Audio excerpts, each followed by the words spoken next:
Élémentaire, mon cher Nico, une émission présentée par Nicolas Blondet, expert en qualité d'air intérieur. Chères auditrices, chers auditeurs, bonjour. J'espère que tout le monde va bien.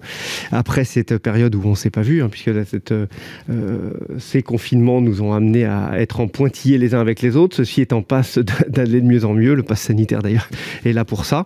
Et nous nous retrouvons aujourd'hui pour cette journée nationale de l'air. Ça a lieu tous les ans. Elle a été un petit peu décalée cette année avec les événements, puisqu'elle était toujours plutôt sur septembre. Et là, nous sommes en octobre. La journée est belle ici sur Paris. On peut se retrouver en présentiel avec nos invités, 5 invités avec nous. Vous allez les découvrir dans quelques instants. Et quelques petites réflexions, parce que même si on dit qu'il fait beau dehors, j'ai pris le soin de regarder un petit peu l'indice atmosphérique sur Paris aujourd'hui. Nous sommes sur les PM2 et demi, sur les PM10, ce sont des particules. Ça sont des éléments importants qui sont à rentrer dans notre organisme, nous irriter et qui sont une gêne respiratoire conséquente, et également les NO2 sur ce sujet.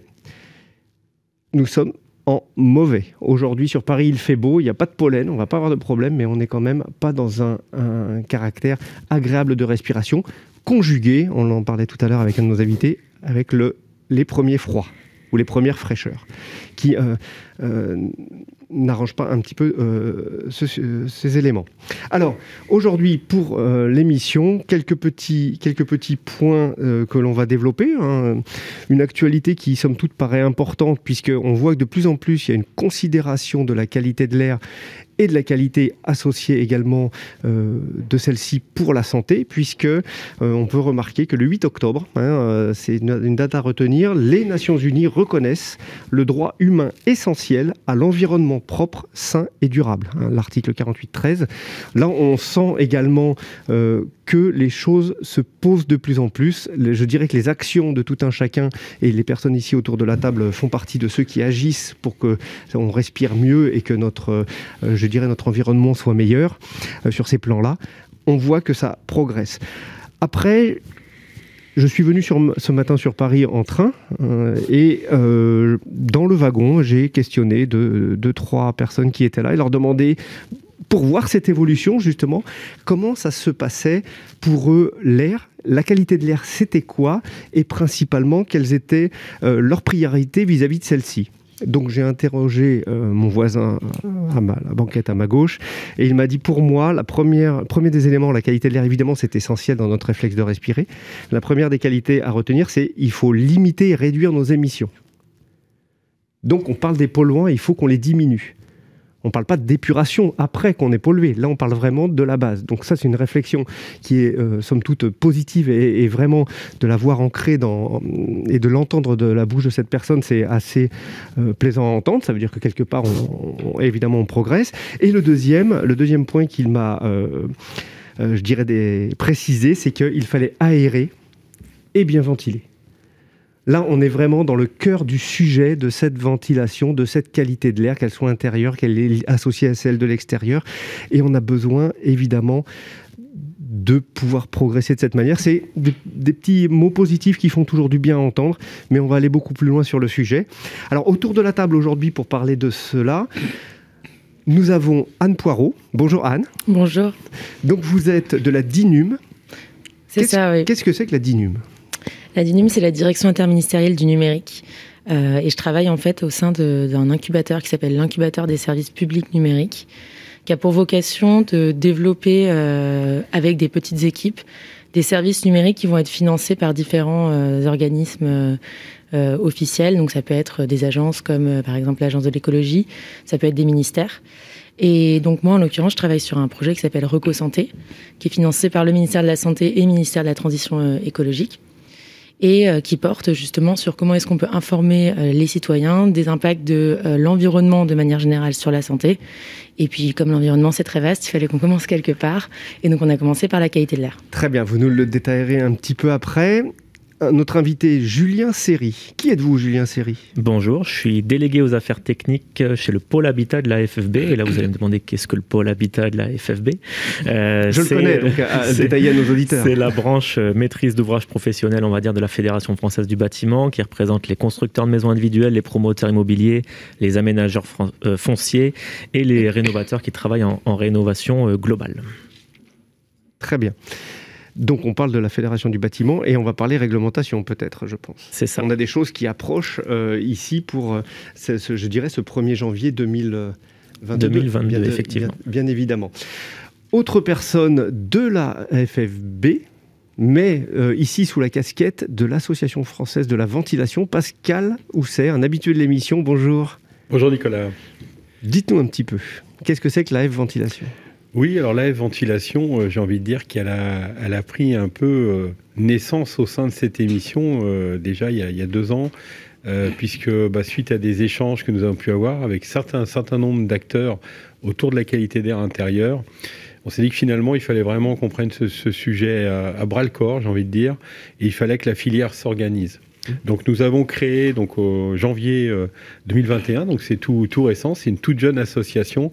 Donc l'Association française de ventilation, filière, donc 7 cofondateurs, donc rapidement la FFB, la CAPEB, le SINASAV, donc l'ensemble des acteurs installateurs et mainteneurs, mais pas que, puisque nous avons aussi Uniclimat qui sont les constructeurs, les fabricants de matériel de ventilation, la FNAS pour les distributeurs, la FEDEN et le SNEFCA, donc, qui sont aussi liés à la maintenance, mais sur des très grosses installations. Voilà, donc on a vraiment un pôle d'acteurs, j'ai envie de dire, qui nous permet de prendre, je dirais, le sujet de la ventilation dans son ensemble. Voilà, c'était important qu'on puisse mettre en place une filière qui puisse répondre à ces problématiques à la fois de santé et des problématiques de qualité des installations de ventilation dans le bâtiment. Alors, cette association française de la ventilation, c'est vrai que c'est un petit bonheur de voir qu'elle est née autour de cette émission. Je me souviens que c'était le 18 septembre 2019, c'est ça. Le jour national de la qualité de l'air encore, et c'est notre prochain invité. Il y avait Jean-Luc Fugy qui était là et qui est encore là, toujours là aujourd'hui, puisque ce sujet il n'est pas prêt de s'arrêter. Et on sait que Jean-Luc aussi est très dynamique sur ce, je dirais, ce chemin de croix, puisqu'on voit qu'il faut porter tous les jours et aller beaucoup plus loin et ne jamais rien lâcher pour avancer. Alors Jean-Luc, dites-nous, qui êtes-vous ? Alors bonjour, donc Jean-Luc Fugit, docteur ingénieur en chimie de métier de formation, député du Rhône depuis un peu plus de 4 ans et président du Conseil national de l'air qui regroupe tous les acteurs, État, collectivités, les émetteurs aussi, les organismes émetteurs tels que les entreprises et l'industrie, donc le monde agricole, et aussi les associations donc de protection de l'environnement, et donc qui est une sorte de petit parlement de l'air et qui donc aujourd'hui est consulté régulièrement par le gouvernement. Et je voudrais juste rajouter à cette introduction que oui, cette association française de ventilation, j'ai eu la chance d'être l'un des 2 parrains de sa naissance. Et donc je trouve très très bien qu'on s'intéresse beaucoup à ces sujets. Je pense qu'on va y revenir. Et notre dernier invité, Fabien Schinazzi, aussi un fidèle de l'émission, et puis quelqu'un d'engagé. On ne va pas donner votre âge, Fabien, mais ça fait 30 ans que vous êtes dans cette position beaucoup de faire attention à notre santé. Même beaucoup plus. C'est vrai que c'était 30 ans à la ville de Paris, justement, ça. Mais il y a tellement d'autres sujets autour et tellement, je dirais, d'actions que vous menez, ce qui est vraiment remarquable. Et je tiens à le rajouter, on en parlait tout à l'heure. Fabien est quelqu'un de toujours extrêmement disponible pour pousser ce sujet. Quand on a la chance d'avoir des personnes, je dirais, de connaissances, de savoir, et qui, dès qu'il y a quelque chose à aller faire pousser et faire grandir, et ils répondent tout le temps « je suis là et on y va », c'est remarquable et c'est un exemple qu'on peut tous prendre, non seulement autour de la table, mais bien plus loin, bien plus vaste dans tous les métiers. Fabien. Merci pour cette présentation. Alors moi actuellement je suis vice-président d'une commission au Conseil de santé publique sur les risques liés à l'environnement, mais je ne fais pas que ça, je travaille aussi dans plusieurs associations où je m'intéresse aussi au sujet de la santé environnementale et en particulier de la qualité de l'air. Et puis depuis l'année dernière, j'ai été très impliqué dans la crise sanitaire au Conseil de santé publique, puisque j'ai copiloté un groupe de travail sur les problèmes d'environnement. et nous avons publié environ 150 avis sur tous les sujets concernant la prévention, les protocoles sanitaires, qui ont été repris d'ailleurs au niveau des différents ministères et notamment au ministère de la Santé. Donc voilà, un très très gros travail. J'étais là aussi l'année dernière, on a eu l'occasion d'en parler. Voilà, la situation s'est un petit peu améliorée, pour l'instant en tout cas. Et donc, mais il faut rester vigilant. On reste toujours vigilant sur le sujet de la qualité de l'air dans les bâtiments par rapport à la présence du virus. Alors justement, sur cette qualité de l'air dans les bâtiments, on va commencer à échanger tous les uns avec les autres, sachant que la parole et les sujets sont complètement, je dirais, libres. Le but étant d'avancer, évidemment, et de se dire, pour cette qualité de l'air, comment on peut faire mieux, et qu'est-ce qui a déjà été bien pris en compte par rapport à cela. Alors il y a un petit sujet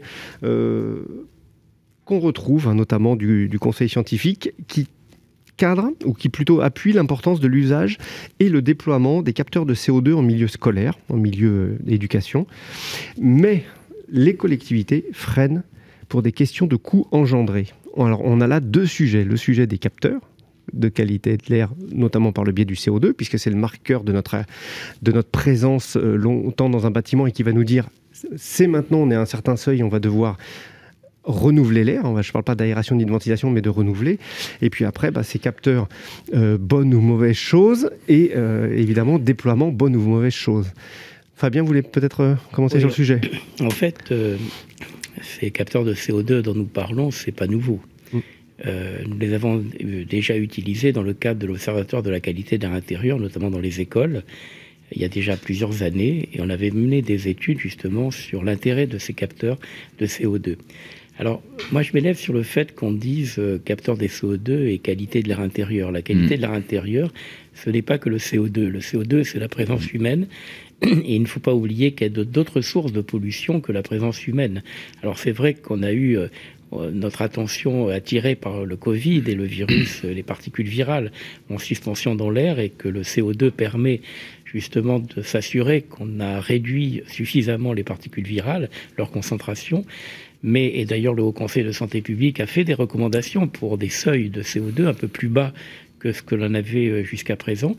Alors effectivement, on voit un déploiement de ces capteurs de CO2 pour apprendre aux personnes à bien aérer, parce que la ventilation, en général, on a rarement des capteurs de CO2 qui sont associés à la ventilation, ça peut arriver, mais le déploiement dans les écoles, c'est simplement un indicateur lumineux qui vous indique qu'on a dépassé les seuils et qu'il faut ouvrir les fenêtres. Alors, c'est une bonne béquille pour apprendre à aérer, mais plus tard, on va très vite s'apercevoir la manière d'aérer une salle en fonction de la présence humaine. Et donc, peut-être les capteurs de CO2 seront peut-être moins utiles à certains moments. Et puis, surtout, je voudrais rajouter une chose très importante, c'est que ces capteurs de CO2, il faut qu'ils soient fiables. C'est pas tout. Il y a une technologie particulière de ces capteurs de CO2 à respecter. Et puis, il faut aussi qu'ils soient étalonnés. Donc, il y a quand même, je veux dire, c'est de la métrologie, le capteur de CO2. Et il faut également, donc les personnes apprennent à interpréter les résultats. C'est pas parce qu'on a dépassé quelques minutes le seuil qui est recommandé par le Haut Conseil, qui d'ailleurs n'est pas un seuil sanitaire, qui est plutôt une indication pour l'aération. Il ne faut pas non plus s'en inquiéter. Donc c'est dans un avis du Haut Conseil de santé publique, on a rappelé que c'était un objectif, mais qu'en aucun cas c'était une valeur limite, c'était un objectif à obtenir quand on aère suffisamment une salle de classe. Alors justement, cette aération de la salle de classe, on entend aussi d'autres voix qui s'approchent et qui se lèvent, et on va nous dire cette ventilation. Par exemple, on a fait le constat, je m'adresse à vous Pascal Housset, on sait que les ventilations des salles de classe ne sont pas forcément, allez j'utilise le mot, au top.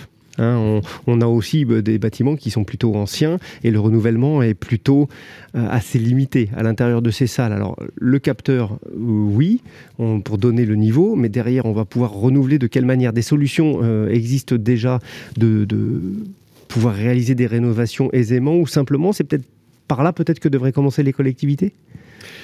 Oui, Nicolas, donc effectivement, il y a une grande disparité en fonction des établissements et de l'âge de construction de ces bâtiments. puisque sur les constructions neuves, c'est-à-dire les nouveaux groupes scolaires, en fait, il y a déjà des systèmes de centrales d'air, il y a déjà des centres CO2, enfin tout ça est devenu maintenant quelque chose qui est rentré dans les mœurs, j'ai envie de dire. Comme l'a indiqué Fabien, sur les bâtiments anciens, les groupes scolaires plus anciens, effectivement, ces sondes de CO2, au final, elles ont un rôle aussi pédagogique, comme ça a été dit, qui permet de voir un petit peu les limites du système. Alors c'est vrai qu'ouvrir les fenêtres, quand on va passer en plein hiver, ça va être un peu plus compliqué avec les élèves. Donc, et puis les déperditions du bâtiment pour les coûts de chauffage pour ces mêmes établissements, donc il faut en tenir compte. Donc là, on va passer maintenant sur des propositions effectivement de solutions, puisqu'elles existent. Ça a déjà été fait, il y a un certain nombre d'établissements scolaires, notamment en Ile-de-France, là où je connais, où il y a eu des systèmes qui ont été faits soit avec des solutions de ventilation, on va dire classiques, un type double flux. Il y a eu aussi des systèmes qui ont été faits avec des principes type VMI, c'est-à-dire d'insufflation d'air dans les locaux. Donc les deux systèmes existent aujourd'hui, selon les typologies de bâtiments, les critères techniques d'implantation des systèmes. Donc ça existe.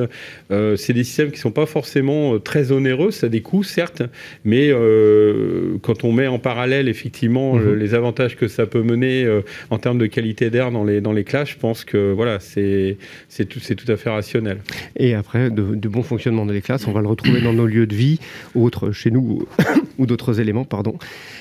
Savoir également, vous parliez de la double flux, vous parliez de la VMI, dans tous les cas on a un contrôle sur l'air qui va rentrer et également une récupération. Alors la double flux, ça veut dire une récupération calorique. On parle là, vous le disiez, effectivement on doit ventiler, mais l'hiver s'il fait froid ça va être compliqué, on va avoir des consommations supérieures. Les règles d'augmentation, la RE 2020 notamment, va nous rattraper un petit peu sur ce sujet. Mais on va se retrouver aussi avec maintenant une considération des températures chaudes. Et c'est vrai qu'à un moment donné, quand il fait chaud, on va pouvoir ouvrir les fenêtres, mais on va peut-être aussi devoir maintenir peut-être cette température le plus tempérée possible. Et ça reste des solutions finalement qui vont être... je dirais peut-être à plébisciter. Alors par rapport justement à cette prise en compte, on a cette RE qui s'approche de nous, à grands pas.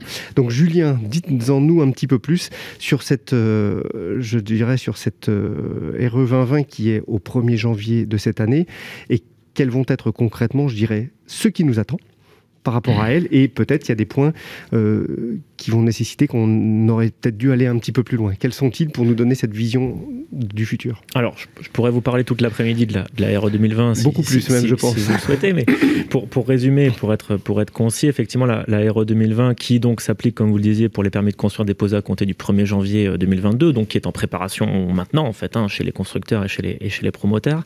Elle a 4 piliers. Le premier pilier, c'est la mesure de l'impact carbone. Le deuxième, c'est un sujet un peu moindre par rapport à notre émission d'aujourd'hui, donc je le passe rapidement. Le deuxième, c'est, on touchait du doigt tout à l'heure, le confort d'été. Il y a un pilier sur la baisse des consommations énergétiques et une meilleure isolation du bâtiment, donc la performance énergétique du bâtiment. Et le quatrième pilier, dont on parle peut-être un peu moins sur cette RE 2020, mais qui est vraiment pas négligeable, c'est la ventilation. Et donc la mesure des systèmes de ventilation, le contrôle des systèmes de ventilation à chaque fin de chantier. Et donc ça, c'est une vraie avancée, une vraie nouveauté, vraiment pas négligeable, notamment pour le secteur de la maison individuelle. Alors, on en parlait un petit peu avant. On voit des contrôles arriver pour la maison individuelle, ils vont être obligatoires. Ils vont être obligatoires, c'est-à-dire qu'à chaque réception de maison, on va venir contrôler la qualité et la conformité du système de ventilation, effectivement. Alors, je me suis laissé même... j'ai eu quelques informations sur le sujet, il y a même des groupes de ventilation qui vont pouvoir être mis dans les maisons en type hygro-réglable, qui eux ont déjà des pilotages aussi bouche par bouche et qui par ce calibrage de machine vont permettre de ne pas avoir besoin de cette je dirais ce contrôle à la fin, puisque la machine, par son avis technique, l'opère elle-même. Est-ce que c'est quelque chose qui existe déjà ou c'est plutôt une étape supplémentaire ? Ça, c'est effectivement des produits qui existent et qui sont mis en œuvre par nos constructeurs sur certains chantiers, qui sont des produits de très bonne qualité. Est-ce que ça évitera tout contrôle en fin de chantier ? Il y a aussi des contrôles autres que les mesures de débit pression. Il y a aussi des contrôles visuels à réaliser, des contrôles de mise en œuvre en fin de chantier. Donc il faudra quand même aller vérifier ces systèmes-là. C'est la réglementation qui va l'obliger. D'accord. Alors, par rapport justement à cette RE, quels sont les points sur lesquels on a échangé un petit peu ensemble, on va avoir besoin d'être, je dirais, extrêmement en acuité, en surveillance. Par exemple, des produits performants, on vient d'en parler. Quelque part, on va avoir des investissements qui vont devoir être nécessaires. Est-ce que qui vont nous amener aussi peut-être un élément plus fort, l'Association française ventilation, je sais qu'on avance aussi sur la formation, notamment. Et là, on va avoir les entreprises qui ont leur rôle et peut-être une coordination d'entreprises plus forte encore que celle qu'on connaît. Pascal. Oui, tout à fait. Donc, rapidement, la formation, évidemment, on a mis des cursus en place à la fois pour former nos alternants. Donc, il y a des cycles d'une année de formation complémentaire aux gens qui sont dans le génie climatique pour vraiment avoir une formation typique sur la ventilation et surtout une meilleure connaissance de ce qu'est la qualité d'air intérieur. Également, des formations pour les salariés d'entreprise avec une formation type avec des possibilités aussi du présentiel et puis des compléments webinaires, mais une formation sur la ventilation, là aussi, qualité d'air intérieur pour des gens qui font déjà de la réalisation. Nous, l'objectif, c'est finalement que les entreprises qui font acte de mettre en œuvre un système de ventilation le fassent de bonne manière. Que ce soit une entreprise de plomberie chauffage, un électricien ou dans certains cas, dans les pavillonnaires neufs, des plaquistes. Voilà, donc on ne va pas réinventer le métier de ventiliste, mais on veut des gens qui aient la compétence de faire. Je voudrais juste rebondir, si tu veux bien, Nicolas, sur la fin de travaux. Alors, c'est vrai qu'on reste un peu sur notre fin. C'est-à-dire qu'il y a eu une évolution dans cette RE 2020 sur la méthodologie de réception des chantiers. Notre sentiment à l'AFV, c'est que ça ne va pas suffisamment loin. C'est-à-dire qu'aujourd'hui, c'est vrai qu'on a un document qui indique qu'il y a des tests qui ont été faits, mais finalement, ils sont peu engageants sur le résultat.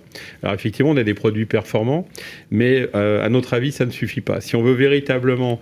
aujourd'hui, on a plus de 50% de taux d'anomalie sur le neuf en résidentiel ou individuel.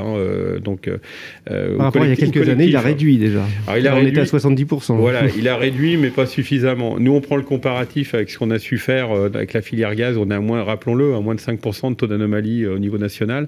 Donc, il y a un gap encore, il y a un gros travail à faire. Donc il faut qu'on avance. Donc l'idée, c'est, et on travaille avec Pôle Habitat en ce sens, c'est de faire ce qu'on a fait, le même démarche que pour l'étanchéité à l'air, ce qu'on est passé aux phases BBC, c'est-à-dire avec des calepins de chantier, avec des réunions post-chantier, en fait des débriefs. On va travailler un peu comme dans l'aéronautique. On va faire des débriefs avant et après, des briefs et des débriefs qui permettront justement de pouvoir mesurer. Donc il y a un vrai travail de collaboration à faire.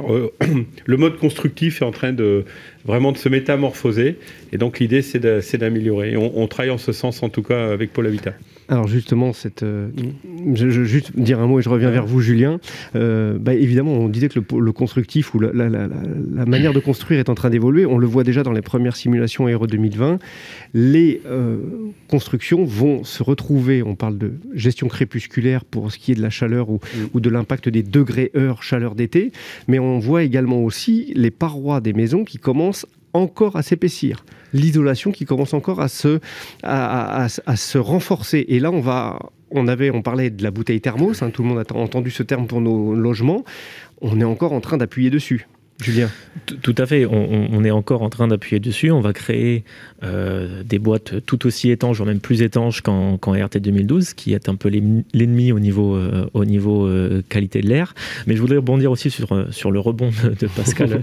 D'ailleurs, par rapport au parallèle qui est fait avec l'étanchéité à l'air, où c'était l'équivalent de la ventilation pour la RT 2012, il y avait ce contrôle de fin de chantier qui a été instauré.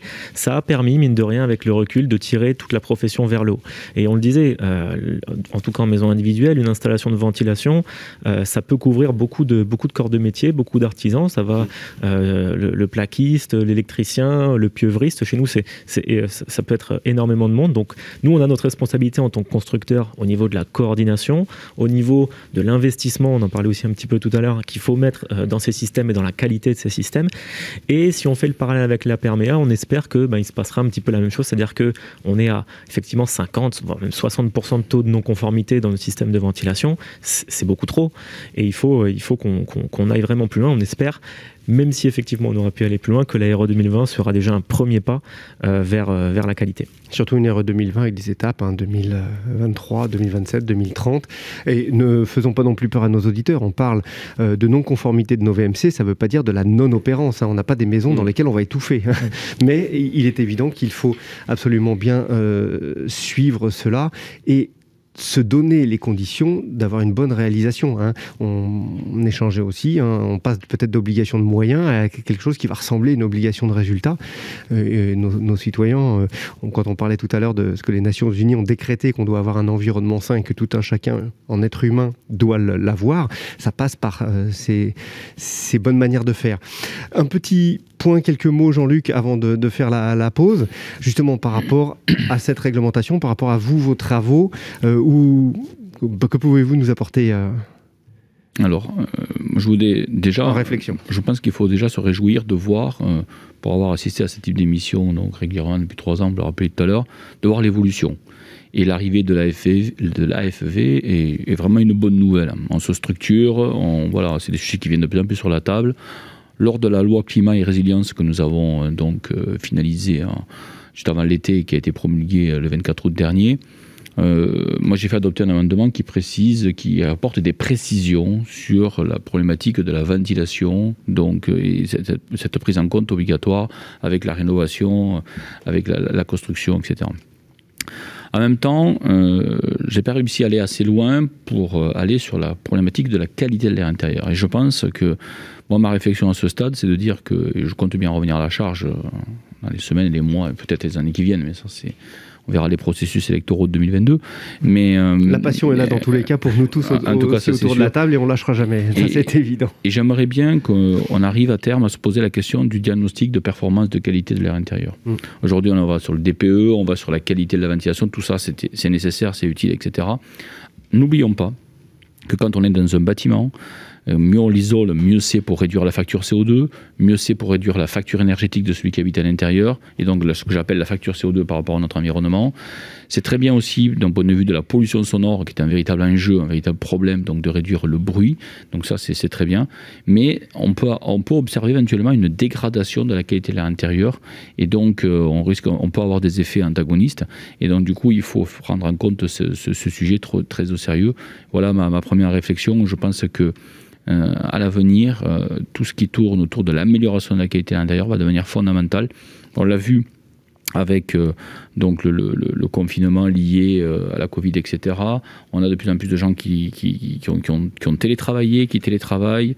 Donc la qualité de l'air du lieu dans lequel on se trouve pour travailler, que ce soit chez soi ou ailleurs, donc ça va être de plus en plus pris en compte. Nous passons 80-90% de notre temps en espace clos. C'est fondamental dans les modes de vie occidentaux dans lesquels nous nous trouvons. Donc, j'insiste un tout petit peu, l'étanchéité pour avoir une meilleure qualité de l'isolation et moins de dépenses énergétiques, c'est nécessaire. Et c'est très bien, d'ailleurs, le succès de ma prime rénov', on est passé de 400 000 à 800 000 dossiers cette année, c'est très bien. Mais attention, n'oublions pas, cette qualité de l'air intérieur, pour moi, c'est un enjeu majeur des années qui viennent. Évidemment. Et d'ailleurs, cet enjeu majeur ne sera réussi qu'à partir du moment où tout un chacun prendra conscience de cette qualité de l'air intérieur. Juste après la pause, justement, Anne nous parlera d'un outil qui va nous permettre, bien évidemment, de facilement avoir des notions et se dire, tiens, pas une petite alerte, mais un petit conseil qui peut nous être apporté. Il y a des ouvrages également qui sont sortis, on en parlera juste après. On se retrouve dans quelques instants. Merci.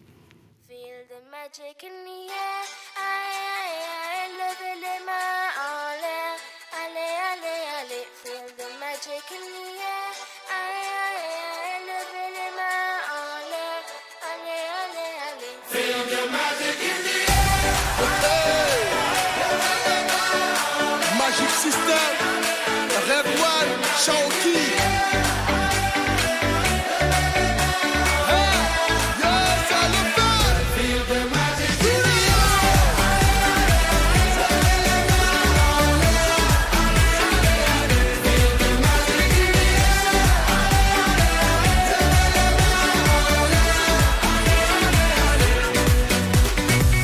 Comme d'habitude, on est calé. Ça va aller.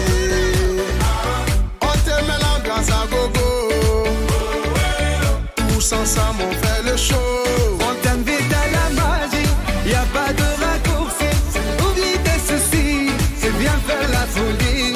On t'invite à la magie, y a pas de raccourci. Oublie tes soucis. Oh, oh, oh, oh.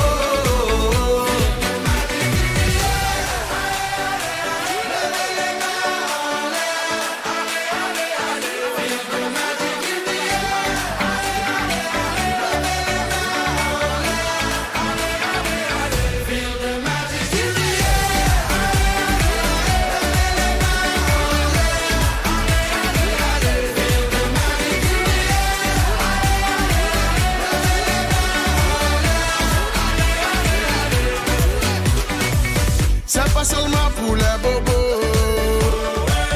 Nous on vient d'Anou Mambo. Mon ami, si tu as le niveau, rejoins-nous pour t'enjailler. On t'invite à la magie, y a pas de raccourci. Oublie tes soucis, et viens faire la folie. On t'invite à la magie, y a pas de raccourci. Oublie tes soucis. Oh, oh, oh, oh.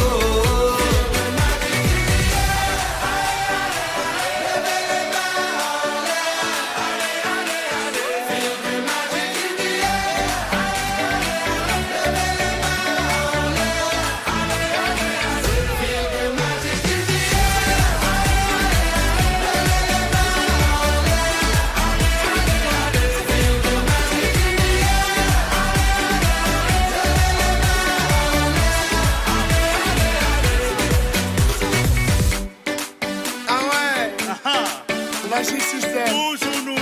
Ah, ça change pas. Ah ouais. Ah, Shawky avec Red One.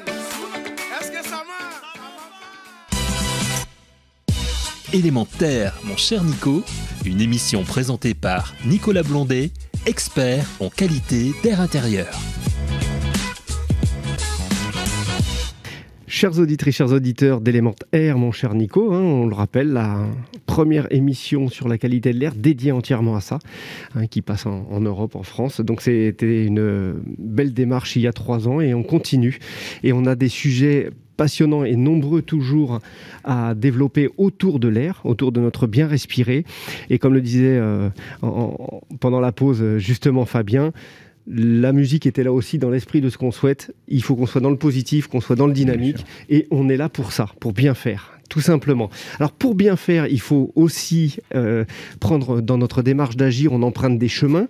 Et pour bien emprunter ces chemins, il faut peut-être regarder un petit peu quelques indicateurs qui vont nous permettre de l'emprunter et de faire que ce chemin soit emprunté par le plus grand nombre. Donc Anne Poirot, vous êtes de la DINUM, la délégation interministérielle du numérique.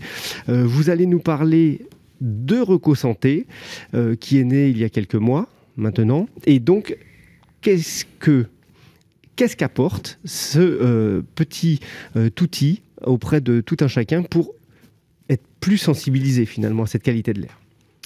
Oui, Recosanté, du coup, c'est, comme je le disais au début, c'est un projet qui est financé par le ministère de la Transition écologique et le ministère des Solidarités et de la Santé.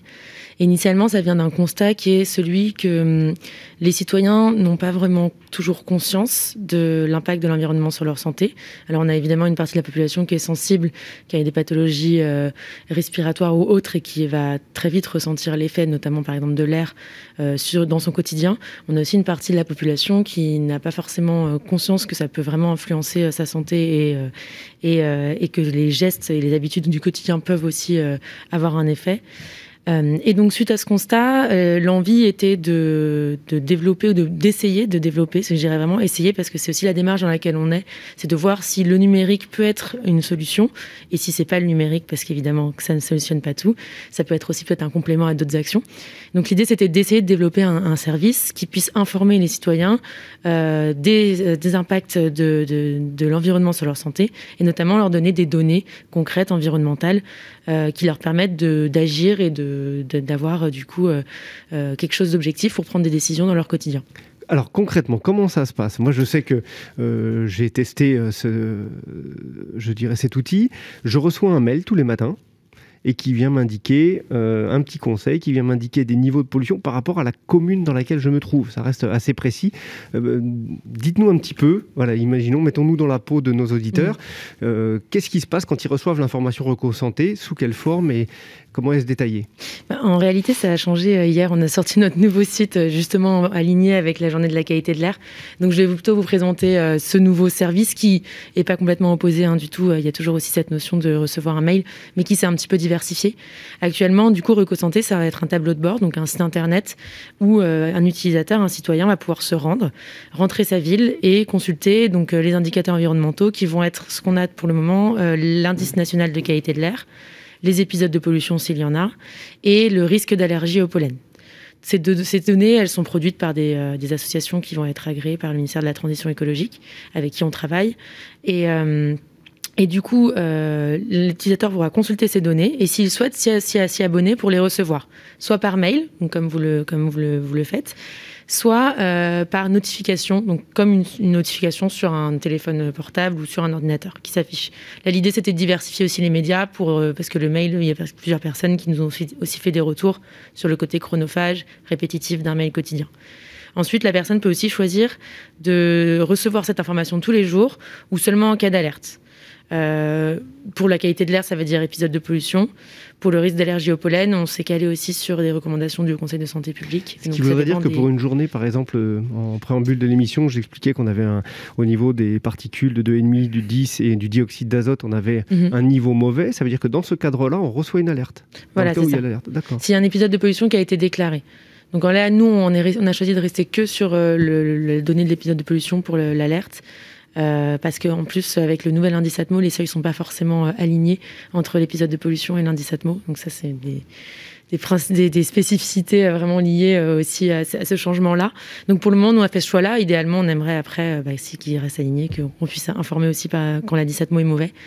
Mais donc voilà, donc pour finir sur la présentation un peu de ce qui est possible, donc de recevoir ces informations-là, qui vont être, comme vous le disiez, associées d'un petit conseil pratique, plutôt lié aux activités sportives, aux déplacements, et voilà, et notamment pour des personnes qui ont des pathologies particulières. Celui du jour, par exemple, c'était limiter la voiture si vous faites des trajets inférieurs à 2 km. Voilà, donc on a des conseils pour se protéger soi-même et des conseils pour aussi essayer de diminuer son impact. C'était aussi une volonté. Et en fait, maintenant, ce qu'on a en plus, on va dire, c'est une newsletter qui serait hebdomadaire et qui aurait un contenu beaucoup plus approfondi sur des sujets santé et environnement. Donc, par exemple, on pourrait faire très bien une newsletter ventilation et qualité de l'air intérieur. On pourrait faire une newsletter activité sportive et pollen. Et donc, en fait, là, l'idée, c'est en fait, on s'est rendu compte que des petits conseils du quotidien, on avait voulu intégrer des problématiques de qualité de l'air intérieur parce que ça nous semblait primordial, même si on n'avait pas forcément de données associées. Et en fait, on s'est rendu compte que c'était aussi des sujets sur lesquels les utilisateurs avaient envie d'en savoir plus. Et donc, cette volonté de créer une newsletter hebdomadaire, c'est pour un peu amener nos utilisateurs dans un parcours de sensibilisation au sujet de la santé et environnement. Quelque chose finalement de vulgarisé pour eux, de simple, parce que pour s'adresser au plus grand nombre, et on le sait tous, pour progresser, il faut s'adresser au plus grand nombre de la manière la plus aisée qui soit pour eux de recevoir l'info. On est dans un monde de saturation d'informations, donc il faut aller vraiment à l'essentiel. Et c'est vrai que je trouvais bien dans l'approche de cet outil, c'est qu'en l'espace de 15 secondes, on a quelque chose qui est très utile pour se dire, tiens, finalement, moi, ça me concerne et je vais dire, oui, je participe à agir sur cet élément-là. Notamment, je pense qu'il y a quelques jours, on a eu aussi l'information de ne pas surdoser les produits d'entretien qu'on utilise chez soi. Ça aussi, c'est un élément important. Quelque chose qui est important aussi par rapport à ça, on pourrait l'évoquer, et là je me tourne vers Fabien, docteur. On n'est pas tous égaux face à la qualité de l'air et face aux impacts de cette dégradation de cette qualité de l'air. Eh oui, la pollution est par principe inégalitaire. Et comme tu viens de dire, nous ne sommes pas égaux devant la pollution. Et c'est pour ça que les informations dont on vient de parler sont très utiles pour les uns et les autres. Quand je dis nous ne sommes pas égaux, parce qu'on n'est pas exposé de la même manière quand on est dans la ville par rapport à la pollution de proximité. habiter près d'une voie de circulation automobile ou près d'une industrie ou près d'un champ. C'est être exposé de manière plus importante que lorsqu'on est éloigné de ses sources. Quand on est chez soi aussi, on a sa propre pollution que nous pouvons créer par nos activités. Et on la crée bien, hein, notre société de consommation, à transformer nos logements en des lieux de stockage. Il va falloir qu'on apprenne peut-être un petit peu aussi à redonner de l'espace chez soi. Et à stocker, à utiliser des produits chimiques.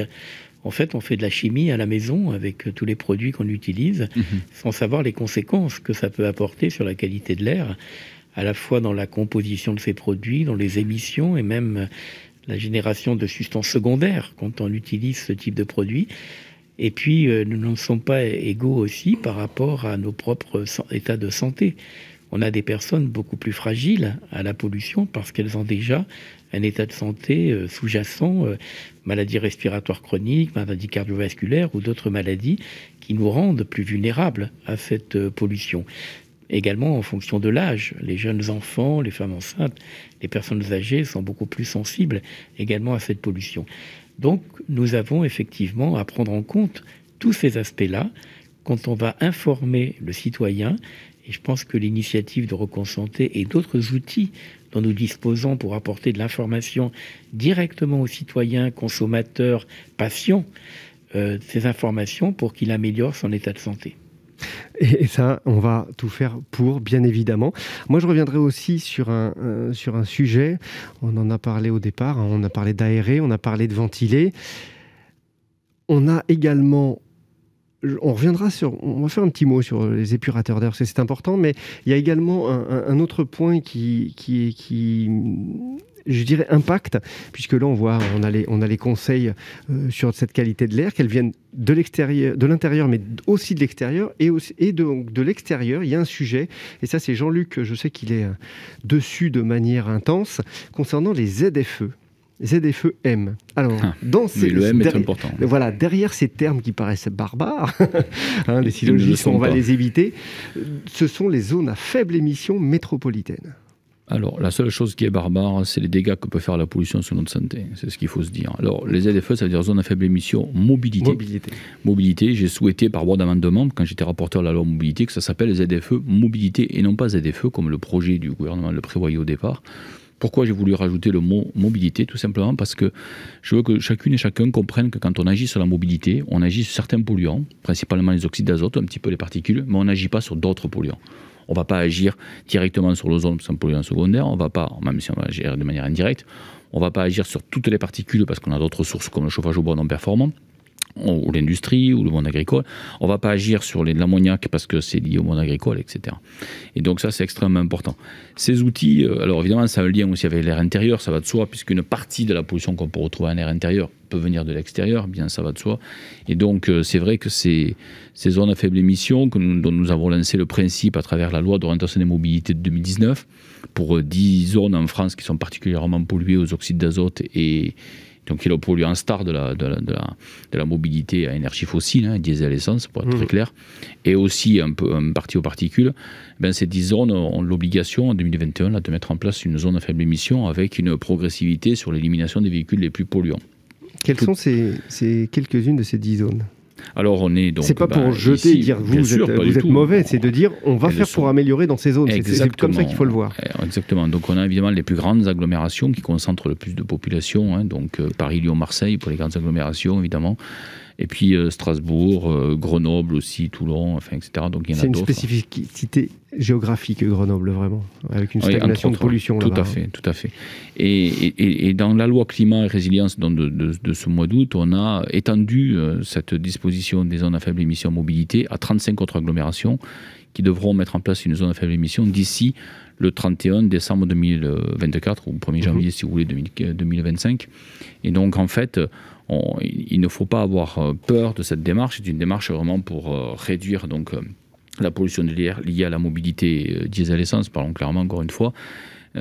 Pourquoi il ne faut pas en avoir peur? Je pense même qu'on avait du retard, il était urgent de faire quelque chose, puisque en Allemagne, en Italie, on a ce principe de ces zones à circulation restreinte qui est installé depuis longtemps. On a plus d'une centaine de zones de ce type-là en Allemagne et en Italie. Donc voilà, on va simplement, je dirais malheureusement, rattraper un petit peu en retard. Et ce qu'il faut, c'est beaucoup expliquer, faire beaucoup de pédagogie, et il faut aussi accompagner. Parce que l'acceptabilité sociale de ces mesures est un sujet extrêmement sensible. On ne peut pas être punitif, et il faut absolument aider. Il faut aider, il faut accompagner. Et ça, ce sont les aides que l'État peut apporter. C'est aussi les aides qu'une collectivité peut apporter quand il y a ce qu'on appelle la surprime. Donc, quand l'État met des financements, les collectivités peuvent aussi en mettre. Mais ça peut ne pas être encore suffisant. Et si jamais ce n'est pas encore suffisant, c'est une des volontés qu'on a eues de mettre des obligations aussi aux entreprises de verdissement des flottes de véhicules, de manière à ce qu'il apparaisse sur le marché de l'occasion assez rapidement des véhicules à des prix accessibles. C'est un tout. Hein. Donc en fait, la loi d'orientation des mobilités, et je finirai par là, elle a prévu une trajectoire sur 20 ans, progressive. La seule chose à laquelle il faut faire très attention, c'est ne pas vouloir, pour des raisons parfois électoralistes ou autres, vouloir aller très très très vite ou plus vite que ce qu'on a prévu quand on est une collectivité, parce que si on va trop vite, ça devient de l'incantation, ça devient de la radicalité, et on n'entraîne pas nos concitoyens, et ils ne pourront pas changer leur véhicule, etc. Et du coup, à ce moment-là, on va aller vers une forme d'immobilisme. Donc en fait, il faut faire les choses de manière... Voilà, je préfère qu'on avance de manière progressive, qu'on évalue, qu'on se dise ce qui va, ce qui ne va pas. Peut-être faudra-t-il mettre des moyens supplémentaires pour financer, pour aider. Mais toujours est-il que si on veut embarquer, il faut faire quelque chose de raisonnable en matière de progressivité dans le temps. Pascal, vous voulez rebondir dessus? Oui, alors j'avais pas forcément prévu d'aborder ce sujet aujourd'hui, mais là je reprends ma casquette FFB pour le coup, un court instant. Nous, le souci de la mobilité dans le cadre des ZFE-M nous pose un vrai souci. Nous avons l'ensemble des professionnels du bâtiment, c'est des millions de véhicules utilitaires qui sillonnent nos régions, y compris les grandes agglomérations, justement pour pouvoir faire de la transition énergétique. Donc il faut arriver sur les chantiers, il faut amener des matériaux. Aujourd'hui, nos entreprises, nos chefs d'entreprise nous disent qu'est-ce que nous achetons comme véhicule utilitaire. Ils sont prêts à sortir du diesel, ils sont prêts à investir dans des véhicules. Aider, pas aider, bien sûr si c'est aider ce n'est que mieux, mais on a une vraie problématique. Ça fait 3 ans qu'on travaille sur le GNV. On a des véhicules Qu'est-ce que le GNV? GNV, c'est des véhicules qui fonctionnent au gaz, au biogaz, à la méthanisation. Ouais. Aujourd'hui, nous sommes prêts à passer le cap. On a travaillé avec les stations-service pour développer les points de GNV. On a mis en place des systèmes qui permettent de faire des remplissages GNV là où il y a les réseaux gaz qui passent, que ce soit dans les entreprises, même chez les particuliers. Mais on n'a pas de véhicules. C'est-à-dire qu'aujourd'hui, on n'a aucun constructeur français qui nous propose des véhicules GNV. On n'a que Fiat aujourd'hui, c'est la seule marque, donc on peut la citer. Alors, on profite de l'émission pour lancer un appel, là. Oui, ça fait là aussi 3 mois maintenant qu'on est en attente d'un rendez-vous avec le ministère des Transports. La FFB a écrit plusieurs fois et d'autres organisations professionnelles. Et on est toujours en stand-by. Alors, on nous parle effectivement d'autres solutions de véhicules. Alors, le véhicule électrique ne convient pas parce que ça n'est pas adapté à nos métiers du bâtiment. Il nous faut des véhicules qui permettent quand même de faire des trajets suffisamment longs et d'accéder dans les ZFE et de répondre aux critères. Nous sommes prêts à investir, nos chefs d'entreprise sont prêts à investir, mais on n'a pas de véhicule et on n'a surtout pas d'écoute. Donc pour nous, je suis désolé de le dire, Jean-Luc, mais on a vraiment l'impression qu'il n'y a pas de volonté politique réellement d'accompagner ce qui est dit tout à l'heure. Alors d'accompagner financièrement, oui, mais pour acheter quoi ? Voilà, donc c'est vraiment un appel aujourd'hui du pied que je fais à Jean-Luc sur le sujet. Une réponse courte, Jean-Luc, pour chacun. Réponse courte, donc il vous aura pas échappé que je n'appartiens pas au gouvernement. Il vous aura pas non plus échappé que si vous avez regardé les débats de la loi d'orientation de mobilité en 2019, j'ai bien fait décaler dans le temps un petit peu les obligations de verdissement des flottes pour les véhicules utilitaires allégés notamment, parce que justement les concessionnaires n'ont pas suffisamment de véhicules à proposer. Et moi, je milite auprès des responsables des collectivités territoriales qui doivent mettre en place des ZFE mobilité pour faire très attention à ce sujet que vous venez d'évoquer. Parce qu'on est dans une période qui est assez sensible, en effet, avec le manque de véhicules. Et c'est la raison pour laquelle il faut aussi jouer d'abord, à mon avis, sur les véhicules particuliers où on a plus d'offres de remplacement. Ceci dit, au passage, il y a d'autres solutions qui ne sont pas matures, et je suis tout à fait d'accord avec vous. La solution qui n'est pas mature aujourd'hui, c'est la solution hydrogène, mais qui viendra plus tard, qui sera à mon avis intéressante pour les professionnels. Donc moi j'ai bien ce sujet en tête, et je suis prêt, par contre, je prends l'engagement à voir avec vous pour accélérer la prise de rendez-vous avec le ministère des Transports, parce que je peux au moins servir de catalyseur. Voilà. Donc le rendez-vous est pris pour travailler sur ce sujet, comme ça l'avait fait pour la ventilation. On avait un sujet, j'en parlais tout à l'heure, après chacun reprendra la parole pour 1 minute, puisqu'on approche le terme de l'émission. On a quand même un sujet aussi, on en entend parler de plus en plus. Est-ce un coût business? Est-ce une vraie utilité? Comment bien placer celui-ci dans l'univers de cette qualité de l'air qu'on cherche à rendre meilleure? Les épurateurs. Un petit mot sur les épurateurs. Fabien. En fait, il y a eu effectivement, avec la crise Covid, mais les épurateurs, les purificateurs d'air existent déjà depuis très longtemps. Il y a eu une offensive depuis l'année dernière. Dès qu'on a appris que ce virus pouvait se transmettre sous forme d'aérosol, donc il y avait des particules virales en suspension dans l'air, dans les espaces clos, eh bien, on a vu arriver effectivement à la fois une offensive politique, une offensive médiatique sur un déploiement accéléré de ces appareils, sans se poser vraiment la question de leur positionnement et de leur place en réalité, et donc de leur intérêt et de leur efficacité en situation réelle. Et donc, moi, je me suis un petit peu battu, notamment au sein du Haut Conseil de santé publique, pour recadrer un petit peu ça et de dire que c'était un purificateur, c'était une installation comme une autre, qu'il fallait des professionnels et qu'il y avait un certain nombre de critères, d'exigences techniques à respecter pour que ça puisse fonctionner. Et je ne parle évidemment que ces unités de filtration d'air et non pas les autres appareils pour lesquels on peut avoir des risques, notamment pour la santé. Imaginons, Fabien, on est dans des logements qu'on parlait avec Julien tout à l'heure de plus en plus étanches. La ventilation, évidemment, ou plutôt la circulation, le brassage d'air, où le renouvellement se fait moindre. Et on va dire, mais faussement, on va se dire, j'ai mon épurateur, peu importe. Sauf que épurer de l'air qui n'a pas été renouvelé, ça ne sert à rien. Alors d'abord, il faut toujours apporter de l'air neuf, de l'air extérieur. Il ne faut jamais oublier qu'on a besoin d'oxygène et que les purificateurs ne vont pas diminuer les niveaux de CO2 dont nous parlions tout à l'heure. Donc déjà, il faut les remettre à leur place pour savoir ce qu'ils apportent, que les technologies qui détruisent des polluants peuvent générer des substances secondaires, donc il faut être très prudent sur l'état de la qualité de l'air dans le logement ou dans le lieu où on se trouve, parce que ça peut créer des substances secondaires. Et quant au système à filtre, eh bien oui, le filtre, il filtre, mais est-ce que l'appareil filtre autant ? Et c'est pas un problème de fil, c'est un problème d'appareil et de brassage d'air dans la pièce suffisant pour traiter l'air. Et donc on a donné un certain nombre de recommandations au Conseil de santé publique et j'espère qu'on va avoir des études en situation réelle pour nous apporter vraiment l'efficacité réelle de ces appareils. Avec une tempérance qu'il faut toujours garder. Moi, j'ai quelques chiffres là sous les yeux. On est ici dans de la qualité de l'air, on est dans de la santé. On ne va pas badiner avec notre santé. Il faut qu'on y fasse attention. Par contre, les chiffres que j'ai sous les yeux, c'est quand même, je vous les donne, c'est 100 millions d'euros en 2020 pour la France de chiffre d'affaires concernant les épurateurs, 500 millions d'euros sur l'Europe, et avec un chiffre d'affaires d'ici 10 ans estimé de 50 milliards d'euros pour le monde entier. Donc on voit là aussi la tentation qui peut exister. On ne dit pas qu'il ne faut pas le faire ou ne pas y aller. On dit à un moment donné, il faut le faire bien. Ouais, enfin, ça va devenir une mode qui n'a pas son purificateur d'air. Voilà. Jean-Luc ? Oui, un mot très rapide pour informer tout le monde que moi, en tant que scientifique et député, je veux regarder ça de près. Et donc, avec l'Office parlementaire d'évaluation des choix scientifiques et technologiques, ce qu'on appelle l'OPEX, qui réunit donc 18 sénateurs et 18 députés, donc j'ai la chance de faire partie de cet office.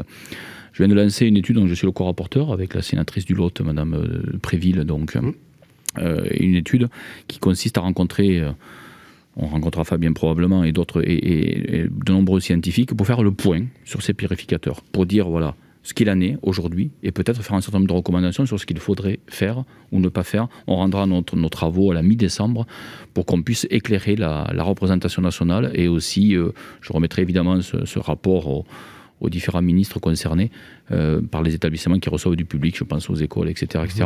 Donc, ne croyons pas que les purificateurs, ce ne sont pas des magiciens, on est bien d'accord. Et donc, il faut aussi faire attention à avoir une bonne qualité de purificateur. Donc, tout ça, on va le regarder de près. Alors, pour le mot de la fin, puisqu'il nous reste 4 minutes, également, on voit aussi des notions d'air potable ou d'air respirable qui approchent. J'invite aussi, on sait un petit peu, quand on commence à dire ce genre de choses, l'air potable comme l'eau potable, attention, l'air n'est pas monnayable. hein. Ça, il va falloir... On a un réflexe de respiration, on ne peut pas nous l'enlever. Et ça, il faut rester aussi vigilant, hein. Quand on entend parler on va monter sur des systèmes, non, on n'achètera pas de l'air en bouteille. On ne va pas nous coincer comme ça. Par contre, un petit mot de la fin. Moi, je reviendrai juste sur un élément. On le retrouve. On parlait tout à l'heure de Rocco Santé. Hop, je le tourne. Je sais plus. Donc, c'est le livre « La qualité de l'air intérieur pour les nuls ». Les personnes ici autour de la table, Fabien Skinazzi, Jean-Luc Fugit notamment, ont participé à ce recueil. On peut appeler ça un recueil. Puis, il y a 17 experts qui ont écrit. J'avoue que j'en ai eu des très bons échos, des personnes qui l'ont lu. Le livre est très positif. Il est là pour expliquer ce que c'est. Il n'est pas là pour donner, dire vous faites bien, vous faites mal. Non, il est juste là pour expliquer ce que c'est. Et notamment, moi, j'ai des retours de lecteurs qui m'ont dit j'ai arrêté de fumer, j'ai arrêté de vapoter après avoir lu le livre. Et encore mieux, vous savez que moi, j'ai quelques problèmes respiratoires et pulmonaires. Et ma pneumologue a félicité tous ceux qui sont autour de ce livre de la manière dont il est rédigé, de la facilité avec laquelle on prend conscience du sujet. Donc là, encore, vous deux qui en faites partie, encore merci pour ce bel ouvrage. Le mot de la fin, on va le refaire dans l'ordre, hein, et on a chacun quelques secondes. Julien, pour la FFB. En guise de mot de la fin, peut-être une idée que je vais lancer en l'air comme ça, puis on verra ce qu'on en fait. Attention, les idées ici ont tendance à être lancées et à naître et à croître. Hein. On va voir, et avec plaisir d'ailleurs, mais en fait, on a souvent tendance, et notamment via la réglementation, à opposer la qualité de l'air et les consommations.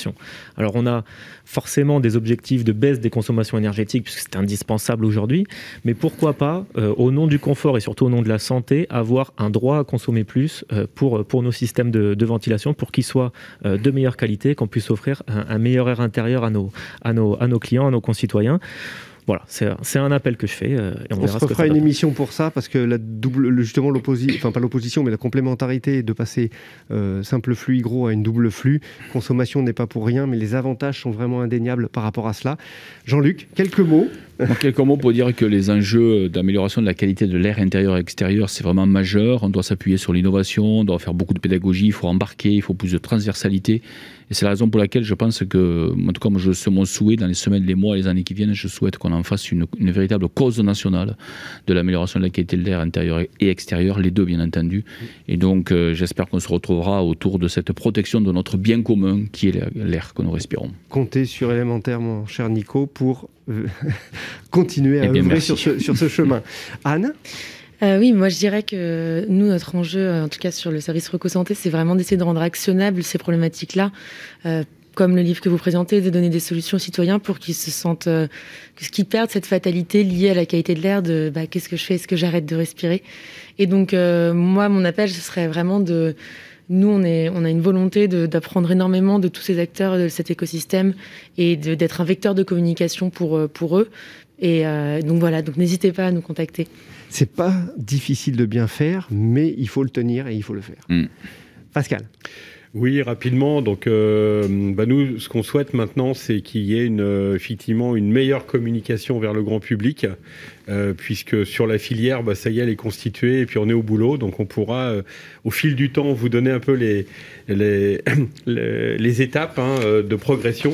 Mais Rocco Santé, oui, je trouve ça très très bien parce que ça va dans le sens, justement, on a besoin aujourd'hui de leviers pour une meilleure communication vers le grand public. Communication directe et efficace. Tout à fait. Fabien ? Eh bien, pour moi, la solution, c'est de réduire nos émissions. C'est ce qu'on a dit tout au début, si je me souviens bien. C'est par là et de laisser circuler l'air autour de nous. Voilà, réduire nos émissions. Et je pourrais dire, pour dire une phrase de conclusion, c'est de ne pas polluer pour ne pas tenter de dépolluer. Oui. Ne pas polluer pour ne pas tenter de dépolluer. Merci. Oui, les épurateurs ne sont pas un droit à polluer au départ. C'est ça, c'est le travers qu'il faut absolument pas avoir. Cette émission est maintenant terminée. Je vous remercie encore à toutes et à tous. Vous êtes bien entendu, évidemment, les bienvenus sur cette émission. Vous le savez que c'est assez facile de venir pour s'exprimer sur les autres émissions. On retrouve l'émission le 1er et le 3e jeudi de chaque mois, à 9h du matin. Il y en avait une ce matin. Il y en a cette émission directe spéciale. Il y a toujours aussi une émission directe spéciale sur le mois de mars. Il me reste à vous souhaiter une très belle journée, prenez soin de vous, prenons soin de l'air, on prendra soin de l'air pour vous, mais pas sans vous, avec vous, tous, chers auditeurs, chères auditrices. C'était Élémentaire, mon cher Nico, respirons en grand et bonne journée, au revoir. Élémentaire, mon cher Nico, une émission à réécouter et télécharger gratuitement sur radio-imo.fr, l'application mobile Radio Imo et sur tous les agrégateurs de podcasts.